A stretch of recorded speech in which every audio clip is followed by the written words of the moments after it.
Hi, thank you so much for that amazing introduction.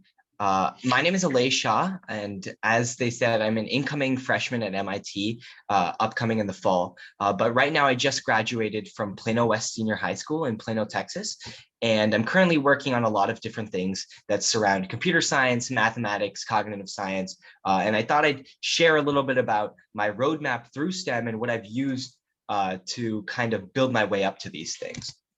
So kind of as a little bit of an introduction, again, my name is Alay, and I'm really passionate about the way that the human mind and computer science intersects. So how we can help attack big medical issues by looking at the way that technology and the human mind and brain sciences kind of interact to create this like complex narrative of the human body. And through this kind of research of interdisciplinary sciences, I've been able to experience a lot of amazing competitions, conferences, and opportunities that I would have never imagined if I hadn't taken a chance at different STEM topics. So to kind of recap, one of my biggest things is I was the 7th place winner at the Regeneron Science Talent Search. I'm also an ICEF finalist, a 3 times winner of the Junior Science and Humanities Symposium. I was a contributor for the Human Brain Project, which is the European Union's endeavor to simulate the human brain and every single neuron firing off in it. I interned for the Department of Defense, and recently some of my work was featured on Forbes. And it's important to note that I had no intention of ever getting to this level where I could meet these amazing people and work on amazing projects for some of these amazing competitions. But it all happened because of this really good background and foundation in STEM that I created from an early age. So I think that's what I'm going to talk about today is this basic roadmap of STEM that you can use to help yourself work your way up to big ideas and big competitions that surround STEM and are really exciting to be a part of. So there's 4 steps to this. The first is having a really good background in STEM through classes, through online courses. It's the foundations that you need for everything else. The second is project-based learning, because I don't believe in just looking over tutorials and in just studying. You need to actually do something to understand if you enjoy it and to actually learn it to the best of your ability. The third step is competitions in public speaking. Competitions are just an applied knowledge. It's you taking your foundations and your projects and using your soft skills to teach an audience or teach a judge how that thing is important. And competitions are a really important thing because it takes what you've learned and it puts it into the real world. And then lastly, we can kind of use all of this stuff to work up to your big ideas, things that you'll work on for multiple years, for decades even. All of this stuff is a foundation for the rest of your life. So your future is pretty well intact if you follow and you kind of keep on learning and growing with these kind of ideas. So I'm going to talk a little bit more in depth about each one of these. The first one is a background in STEM. There's 3 things that I want to note. The first is you should challenge yourself. Take the hardest classes. They're going to be hard, as you may imagine, but it's going to help you grow and it's going to help you learn more about the topics.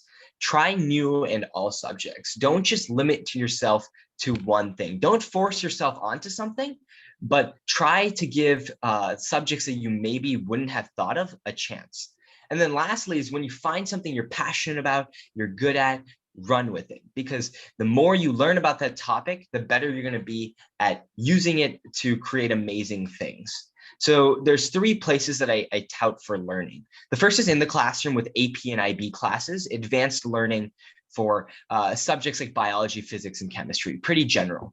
The second is online with college and self-curated courses from like Coursera, edX, and MIT OpenCourseWare. These are really good for things like deep learning, machine learning, really specific computer science skills and mathematics, algebraic number theory. Basically, it's a great way to audit college courses, even if you're not in college. And then lastly, when you're working on something like a big idea, journal articles and specific databases through the IEEE or PubMed, for example, are really good for understanding advanced topics. For project-based learning, personally, I focused a lot on applying my computer science and mathematics knowledge to create machine learning models and stuff like that for smaller projects. But you can do it in any way with any forte in STEM, just by using your knowledge to create smaller things and then work your way up to what you really want to do.